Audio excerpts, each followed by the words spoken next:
Muy buenos días. Bueno, pues dentro de la aventura que voy recorriendo, hoy empieza un nuevo capítulo, que es el número 6. Hemos pasado entonces el ecuador del libro, ¿no? De un cierto modo, ¿verdad? Y aunque normalmente debajo de cada capítulo solo lo inicio con una frase que implica mi pensamiento sobre lo que vamos a hablar, como vamos a hablar en este capítulo de la sociedad, del ser sociable, y que vivimos en sociedad, que es el ser humano, me parece que viene bien que ponga algunas frases, algunos pensamientos de guía más. Y dentro de los cultismos que habitualmente coloco, en este caso voy a comenzarlo con una frase de una persona humilde, de un cantador flamenco especializado en fandangos de Huelva, cabrero de profesión, que de alguna manera representa versión flamenca la canción protesta que estuvo de moda en su tiempo por meterse en temas sociales y ese tipo de cosas. Y tiene en uno de sus fandangos una hermosa letra que puedo suscribir al completo. Y dice así: es el universo mi Dios, mi patria la libertad, mi bandera la razón, mi camino la verdad. Así es como pienso yo, el cabrero. Y así es como pienso yo también. Y continúo con un pensamiento de Baltasar Gracián que enlaza con algunos pensamientos míos, o yo enlazo con los suyos, ¿verdad? Porque él era un hombre mucho más importante que yo, como es evidente. Y este pensamiento de Baltasar es el siguiente: todo tonto está convencido y todos los convencidos son tontos. Cuanto más defectuoso es el juicio de una persona, más firmes son sus convicciones. Bien, pues esto lo dijo Baltasar Gracián, lo han dicho los filósofos a lo largo del tiempo, que la principal virtud de un ser humano es la duda, el análisis de las situaciones, en fin, que los partidos políticos no son equipos de fútbol, que tienes que hacer una crítica, en fin, ese tipo de cosas que son naturales. Y yo lo resumo en una frase que repito una vez y la próxima, la siguiente, y lo diré. Y es que el ser humano es bastante listo a nivel personal. Todo el mundo busca su acomodo, la realidad, de alguna forma su hueco, su nivel de confort, su poder tener su familia, su casa. Pero a nivel social la humanidad es absolutamente idiota. Socialmente somos absolutamente idiotas, porque no hay otra forma de entender que podamos soportar toda esta caterva de explotadores, asesinos, políticos enloquecidos, ladrones. No hay ninguna otra forma de entenderlo, nada más que socialmente somos tontos. Somos tontos, es decir, somos parte de una manada que, en fin, que al grito de los arrieros, pues va la manada para un sitio, va para otro. Pues bueno, como estos son un poco mis pensamientos pesimistas, pero también hay muchos pensamientos esperanzadores, como me temo lo que tengo escrito respecto a la sociedad. Si bien es cierto que desde un punto de vista de la evolución cultural de la especie y desde el punto de vista de la evolución social de la especie, todo lo significativo, los niveles superiores convivenciales e intelectivos, ha ocurrido en los últimos 10.000 años, no es menos cierto que los milenios finelios de la larga noche evolutiva se grabó en lo más profundo niveles del cerebro individual y colectivo de la especie unas pautas fundamentales que marcan y condicionan fuertemente el comportamiento individual y social profundo de la humanidad. Siempre es difícil de entender las motivaciones y los comportamientos profundos de las sociedades modernas, de cualquier sociedad, como bien saben los psicosociólogos y los estudiosos de los comportamientos y movimientos de masas. Y el único acercamiento posible, igual que con el ser humano, es entender que las sociedades son algo más y algo menos que la simple suma de sus individuos y cooperan en muchos y en diferentes niveles importantes fuerzas que se corresponden tanto al inconsciente como al consciente colectivo, que a su vez se interrelacionan con el consciente y el inconsciente, cada uno de sus componentes individuales, cada uno de los cuales con sus particulares potencialidades y estadios formativos, cada uno de los cuales con sus imperativos genéticos y emocionales, cada uno de los cuales a su vez con distintas posiciones en la pirámide social y con distintos intereses que defender, produciendo en esta multifacética interrelación una amplísima gama de respuestas para las que muchas veces no encontramos razones aparentes que las justifiquen. Comillas. Entre el hombre vulgar y el vulgo aún media un abismo. Insisto en la diferencia tan apreciable que hay el comportamiento del individuo en soledad y en sociedad. En los comportamientos de los grandes grupos humanos se evidencia siempre más el instinto que la reflexión, más las primitivas compulsiones emocionales que subyacen en nuestros pasados evolutivos, que el pensamiento, que resulta ser una capacidad mucho más moderna y menos asentado en nuestros niveles instintivos profundos. Comillas, una muchedumbre nunca expresa nada sino gritos. Repito, una muchedumbre nunca expresa nada sino gritos. En la sociedad, en nuestros comportamientos colectivos, se produce igual que en los individuos una lucha eterna entre el consciente que nos invita a un nivel superior de relación social, moral, y unos egoísmos y unas compulsiones profundas que nos entroncan con los primitivos instintos de la especie. Generalmente, ambas compulsiones son de signo contrario en distintas magnitudes y predominio, dependiendo de los desarrollos morales, políticos y culturales y sociales, pero en cualquier caso siempre ambas contradictorias presencias en todas las sociedades y en todos los tiempos. Es la sociedad lugar de encuentros y lugar de desencuentros, la vociferante y confusa voz de los intereses enfrentados, de las ambiciones, los protagonismos, las manipulaciones, los dominios, a la vez que el lugar de civilidades, corresponsabilidad en el quehacer común, fondo solidario donde la educación y la reflexión debe abrirnos puertas hacia cada vez mayores y mejores lugares de convivencia civilizada. Esa es la esperanza de cualquier hombre bien nacido, ¿verdad? Que realmente vayamos cada vez a mayores y mejores lugares de convivencia civilizada. Yo creo que no, creo que vamos en dirección opuesta, en general, pero veremos. La esperanza es la esperanza. La historia entera de la civilización no es otra cosa que el desesperado intento de racionalizar a los hombres y a las sociedades para que tal vez algún día el hombre pueda vivir en sociedad consigo mismo y con los demás, y tal vez de un modo pleno y digno o con tendencia a la plenitud.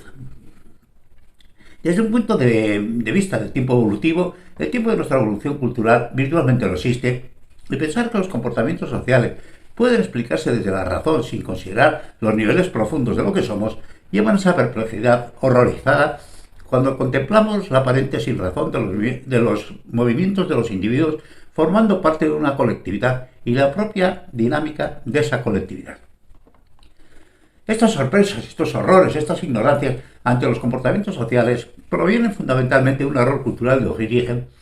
de la base falsa de la que se parte para el análisis primero, que supone que el individuo ha sido creado de una sola vez con toda su capacidad intelectiva, moral y reflexiva,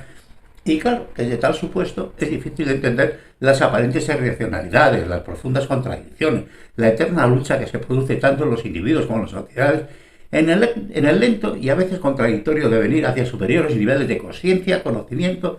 y moralidad, arrastrando la pesada carga de nuestros primitivos cerebros evolutivos, tanto individuales como sociales, y muchas veces, casi siempre, en abierta contradicción con nuestras mejores intenciones, tanto personales como sociales. Debemos recordar, comillas, no somos seres racionales, somos animales racionales, o que intentamos ser racionales. Más o menos. Somos animales racionales, más o menos. La otra gran idea, que va a ser igualmente falsa, que considera toda la vida como una gran esfera donde en su interior está todo lo creado y no hay otra salida, ni otra redención para los seres conscientes que la repetición interminable, reencarnación tras reencarnación, cada vez, dependiendo de tus obras, en un superior estado de perfección moral hasta llegar a la anulación, al fin del sufrimiento, por la pérdida del consciente, al nirvana de la entrega del yo en el todo, ignora la realidad que hoy la antropología demuestra. En realidad, esta idea de la repetición infinita, sin posibilidades de progreso en las vidas humanas, el concepto de la eterna rueda de la vida frente al concepto de la espiral de progreso occidental, parece fruto inevitable de sociedades fuertemente estratificadas y jerarquizadas, donde a lo largo de los siglos e incluso de los milenios, la realidad permanece invariable, sin esperanzas ninguna de cambios ni progreso. Esto ha sido una realidad palpable en India, por ejemplo, que ahora aparentemente con el desarrollo económico y las nuevas oportunidades de hacer fortuna, parece que puede cambiar. Veremos a ver, porque desde luego está fuertemente jerarquizada. En su realidad profunda, esta teoría demostraría que las sucesivas reencarnaciones han servido de muy poco para el mejoramiento del hombre, ya que la relación social en estas sociedades no demuestra en modo alguno superior nivel de relación, ni moral, ni intelectiva, ni social, ni política, ni económica, justo casi al contrario que en el resto de la familia humana, siendo por tanto la reencarnación una rueda sin sentido que gira en el vacío camino al mismo vacío, ya que si la encarnación no produce o no propicia superior entendimiento y comportamiento moral en los individuos de las sociedades creyentes en este concepto, la vida humana estaría condenada eternamente, anclada en nuestra miserable condición, sin esperanza ninguna ni de redención ni de progreso. Y este no puede ser el destino del hombre, como tenemos suficientemente acreditado a lo largo de la historia, ¿no? Casi una escalera de progreso. De progreso a saber hasta dónde, y hacia dónde, ¿verdad? Somos los peldaños conjuntos y a la vez diferenciados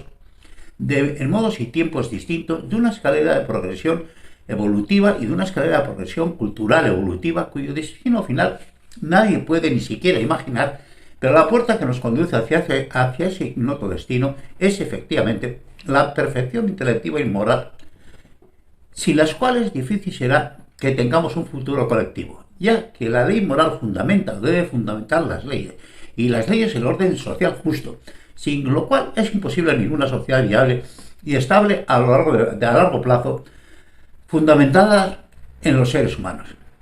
Comillas. El imperativo categórico de la conciencia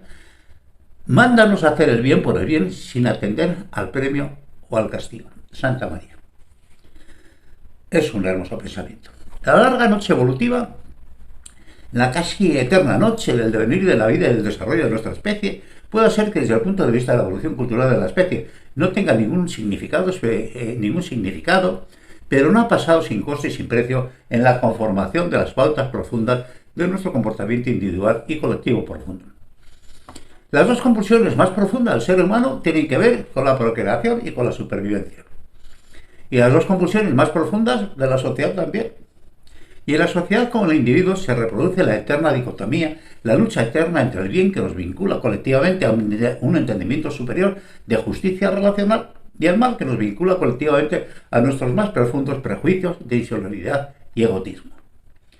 Alrededor de ambas compulsiones y en lo más profundo de nuestro cerebro evolutivo están grabadas a fuego determinadas pautas, tanto individuales como colectivas, que tienen que ver con nuestros más profundos instintos, con nuestras más profundas emociones y sensaciones, tales como el sexo, el miedo, el hambre, los mecanismos de ataque y defensa, individual y colectiva, las normas de conducta de grupo que nacen de la interrelación, la violencia, la propiedad, la huida, la defensa y la conquista de territorios, la defensa y propiedad de las hembras, la figura del macho dominante, la competitividad y otros mecanismos relacionados que convierten tanto a las sociedades como al individuo en una especie de instrumento musical donde determinadas teclas dan determinados sonidos con el único y casi siempre insuficiente freno de nuestras capacidades reflexivas. Y ahora nuestras capacidades reflexivas están en manos de los demagogos en las sociedades modernas y consecuentemente tocan en nosotros las teclas que convienen a sus bastardos intereses, a su maldad y a su despropósito. Del mismo modo que si un lobo llegase a la inteligencia y asumiese como cierto que ha sido creado inteligente y poseedor en origen de una naturaleza moral, le resultaría muy difícil de entender y de comprender los impulsos profundos de su auténtica naturaleza evolutiva de carnívoro cazador, de su compulsión de caza en grupo, de los instintos de competitividad y agresión entre sus iguales, y de lo profundamente anclado que está en su cooperación social la figura del macho dominante, de la rígida estructuración social marcada en origen por la genética en la que conscientemente participa. De igual modo, los seres humanos debemos de conocer y asumir lo que evolutivamente somos y desde esta base, desde el conocimiento, superar sin traumas o con los menores posibles las contradicciones implícitas entre compulsiones primitivas pero ciertas y propias de naturaleza y condición y las exigencias y compulsiones no menos ciertos de nuestros procesos reflexivos que nos llevan a la asunción de una realidad de orden moral e intelectivo infinitamente superior. La difícil concordancia de tan dispares y contradictorias naturalezas que somos está en la base de todos los desencuentros individuales y sociales. Los antropólogos definen al ser humano como un primate social y cooperativo que juega, caza y defiende hembras, territorios y recursos, y a otros miembros colectivamente, a la vez que pretende hembras, bienes y territorios ajenos, mientras mantiene una interminable competitividad con sus iguales en el fondo y en la forma, impulsado por el imperativo primero de reproducción y supervivencia, tanto desde el punto de vista individual como colectivo. No somos, pues, en esencia profunda, que otra cosa que una sofisticada y perfeccionada máquina evolutiva, transmisora de genes, resultado último de la implicable selección natural, que tiene profundamente impresas unas tajantes instrucciones individuales y colectivas para la supervivencia individual y de la especie, que ha llegado a la consciencia y se pregunta sobre el porqué de su naturaleza. Eso somos, una interrogante permanente sobre lo que somos. Y de esta consciencia, de esta capacidad reflexiva, atisbamos un mundo moral y relacional muy superior al que inevitablemente debemos acceder, tanto por el imperativo derivado de la propia capacidad de reflexión moral, como por el imperativo de que nuestra supervivencia como especie pasa por un mundo de relación moral superior, a la vez que debemos integrar las contradicciones que se producen entre nuestro cerebro instintivo y nuestro cerebro reflexivo. Si no por otras muchas razones, solo por las aportaciones de la ciencia a nuestra capacidad de autodestrucción y la voracidad insaciable de este mundo enloquecido hace absolutamente prioritario un mundo moral y de justicia relacional de un nivel absolutamente racional, si es que nuestras profundas contradicciones nos permiten tal vez algún día llegar a ello. ¿Lo conseguiremos por medio de la educación y la reflexión? Misterio. Un antropólogo social, Jauregui,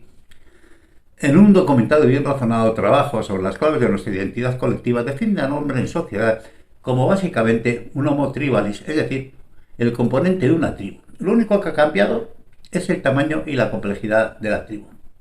Haceros a la idea, es así. Continuamos con primitivismos absolutamente absurdos en nuestra condición colectiva. Lo que pasa es que ahora es mucho más complejo que las tribus de las que procedemos.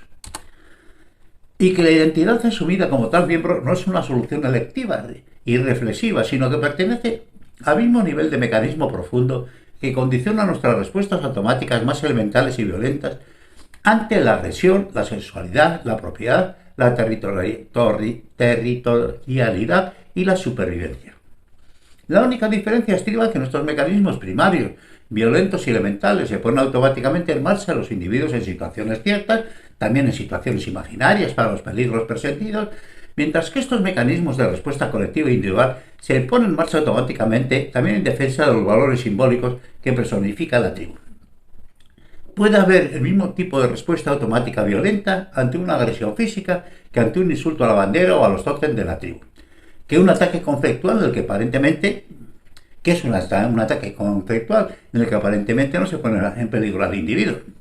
porque insultes un trapo con colorines, pero tienes el mismo tipo de respuesta emotiva. Sin embargo, los mecanismos puestos en marcha automáticamente son del mismo nivel de violencia y emoción, ya que tenemos asumida nuestra identificación y defensa colectiva necesariamente simbólica en los mismos niveles profundos donde descansa nuestra identificación y defensa individual, con la que forma una sola realidad contradictoria pero indisoluble. Dentro de esta línea de pensamiento, todas las tribus humanas y todos sus componentes, en todas las culturas y en todos los tiempos, fundamenta su identidad en una elaborada simbología, nuestra otra básica identidad, como simbólicos, ¿no? Como homos simbólicos. Los iconos sociales, las ideas tótem de la tribu, las religiones que crean una especie de círculo simbólico de territorialidad en cuyo interior se refugia la identidad de cada uno de sus componentes de la tribu y cuya primera línea de defensa es la creencia universalmente compartida por todas las tribus humanas en la superioridad de lo propio y el menosprecio del ajeno, en la asumida creencia de superioridad tribal que justifica cualquier violencia contra nuestros competidores en la dura batalla por la supervivencia de los más actos, tanto las sociedades como los individuos. Tal vez la escenificación más petulantemente irónica de la historia de la humanidad en cuanto a la compartida creencia de superioridad tribal lo compongamos entre los españoles y los portugueses, ¿no? En el Tratado de Tordesillas, continuación de las anteriores bulas alejandrinas, donde el rey Juan II de Portugal y los reyes católicos de España, países ambos con una población conjunta no pasaría en 1494 de los 10-12 millones, a la vuelta del segundo viaje a América de Colón y conociendo muy poco las enormes tierras descubiertas y las poblaciones implicadas, con la mayor solemnidad y la añadida conformidad y bendición del Papa Alejandro VI, Rodrigo Borja, firmaron este tratado mediante el cual se repartían el Nuevo Mundo y África, cuyas inmensas magnitudes todos desconocían, dándose mutuamente la propiedad de la tierra dividida en dos a partir de un determinado meridiano de polo norte a polo sur, de todos aquellos reinos que no estuviesen regidos por príncipes cristianos. El resto no lo repartimos. Dios mío. Algo parecido a que si hoy dos naciones de nuestro mundo actual trazaran una línea astronómica dividiendo el cosmos y se reconocieran mutuamente la propiedad de cada una de las partes. Algunas veces nuestras desmesuras, prepotencias e ignorancias adquieren carácter absolutamente monumental y ridículamente heroico y convierten la estupidez en épica. Pues bueno, pues hoy continuamos igual. Y el irónico colofón a tamaña desmesura lo puso el rey Francisco I de Francia, que se dirigió al Papa de Roma, pontífice entonces de toda la cristiandad y con reconocida capacidad jurídico-religiosa para refrendar el absurdo, solicitando el testamento de Adán, para ver en qué apartado se especificaba que la propiedad del Nuevo Mundo pertenecía a sus primos ibéricos. Nuestra tribu, por delante de todas, a cualquier precio. El suelo moral relacional que compartimos entre los miembros de nuestra tribu no es compartible con otras tribus, no son merecedores de ello. Tal vez esta compulsión profunda de nuestra identidad tribal individual y colectiva, que en este tipo de respuestas es casi la misma cosa, esté en la base de la mayor parte de las aparentes irracionalidades y del enorme potencial de crueldad de los comportamientos sociales entre sociedades, y con los miembros de otras sociedades, y con los propios miembros de nuestra sociedad por la preeminencia, incluyendo la perversión extrema de la tortura y muerte de otros seres humanos a los que somos capaces de deshumanizar y convertir en cosas. El maligno entendimiento del mundo desde una posición previa marcada por nuestra primigenia identidad tribal que magnifica desproporcionadamente lo que somos y desprecia e ignora al resto de los seres humanos y no admite opinión a contrastar. En los comportamientos básicos sociales que continuamos iguales, después de miles de años de aparente camino de pensamiento y la civilización y la filosofía, continuamos igual. Y en última instancia, o tal vez más propio sería decir en primera instancia, una compulsión tan profunda en el individuo asociada a valores simbólicos tenga su explicación en un automatismo asociado a la supervivencia, como podemos observar en otras especies territoriales, cuya invasión por otros grupos de su misma especie provoca reacciones instintivas de inusitada violencia, ya que la pérdida de territorio significa la muerte. De hecho, todas las migraciones históricas humanas, salvo las migraciones del hambre, de la conquista y la supervivencia, y también salvo las aventuras imperiales y codiciosas, que también se ha visto muchas veces, los grupos humanos empujados a salir de sus territorios por las condiciones climáticas adversas, por el crecimiento de los desiertos, por una meteorología que marca reglas de juego donde a los grupos humanos solo les resta moverse o morir, los previsibles cambios climáticos que estamos empezando a vivir, más la injusta distribución de la riqueza, provocarán movimientos parecidos de enorme gravedad y de alcance desconocido, y hay que hoy hablamos de migraciones de cientos de millones de personas hacia configuraciones sociales altamente sofisticadas y complejas. Estamos en ello, estamos en unos movimientos migratorios de una gravedad absolutamente desproporcionada, muy difíciles de combatir, porque ahora mismo el mundo es un escaparate y todo el mundo quiere vivir en las sociedades donde son más prósperas y, en fin, la riqueza está al alcance de todos, aparentemente. Luego la realidad es bien distinta, ¿verdad? Pero estamos en eso. Estamos delante de un desastre a nivel global absolutamente monstruoso. Ahora hablaremos de ello. Dedicaremos más tiempo a esto. Si el territorio es a la vez un lugar físico y un valor simbólico, los seres humanos no somos la única especie que reacciona instintivamente a las agresiones simbólicas, y tendremos entonces profundamente asumido, genéticamente asumido, que los ataques simbólicos tienen la misma importancia que los ataques reales y que igualmente representan la muerte tanto individual como colectiva. Y aquí paramos con esta primera entrada. Un cordial saludo.